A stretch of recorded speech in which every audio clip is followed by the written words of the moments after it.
Hello, welcome to American Maker in Germany. I'm Michelle, and today we are making my favorite pie. We're making a pecan pie in preparation for Thanksgiving. Let's get started. First of all, our ingredients. In order to make a pecan pie, we need 2 cups of pecans. Most recipes call for 1, but I prefer to have more than 1 because I love pecans. So that is about 2 cups of pecans, which I weighed, and is about 200 grams of pecans. Okay, 1 unbaked pie shell. We have a recipe up for that if you need one. I'll link it here. 4 large eggs. The next ingredient is a bit special. It is essentially for the consistency of the pecan pie, and that is corn syrup. 1 cup of corn syrup, which is kind of a lot. That's 225 milliliters. Actually, corn syrup is really hard to find. What I do is I use something that's very similar but just slightly off, but is a lot easier to find around here. That is glucose syrup. This package is 500 milliliters of glucose, which is just over 2 cups. If you don't use it, it won't set up properly. So please make sure you either get corn syrup or glucose syrup. Glucose is very similar to corn syrup but has slightly less flavor and is a bit thicker. 1/3 cup of sugar, or 65 grams.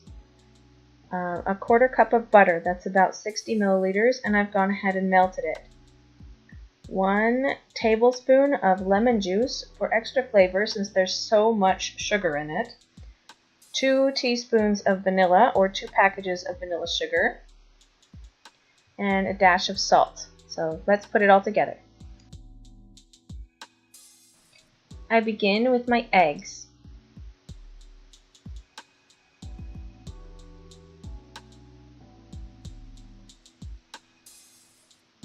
Then melted butter, and I stir it around a bit to break the egg yolks.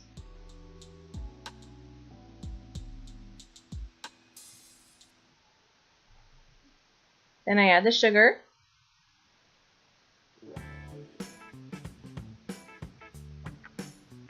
And the glucose syrup. You can see how thick this is. It doesn't even want to pour.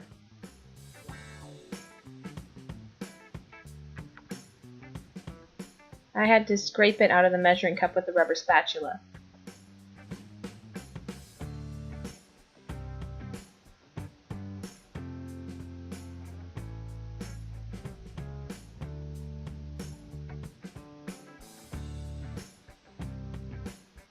Then mix it up a bit. You don't need a mixer for this recipe, just mix it with a spoon. Then I added the vanilla sugar and the salt. And I had to scrape my spoon clean to measure the lemon juice.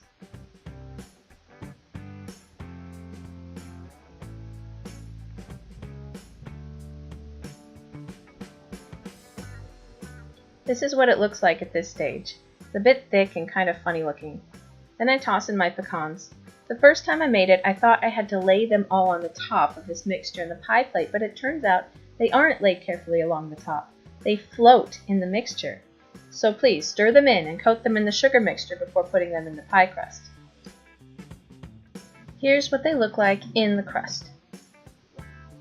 And this was right after I took it out of the oven. It will look a bit swollen up. But when it cools, it will fall back flat.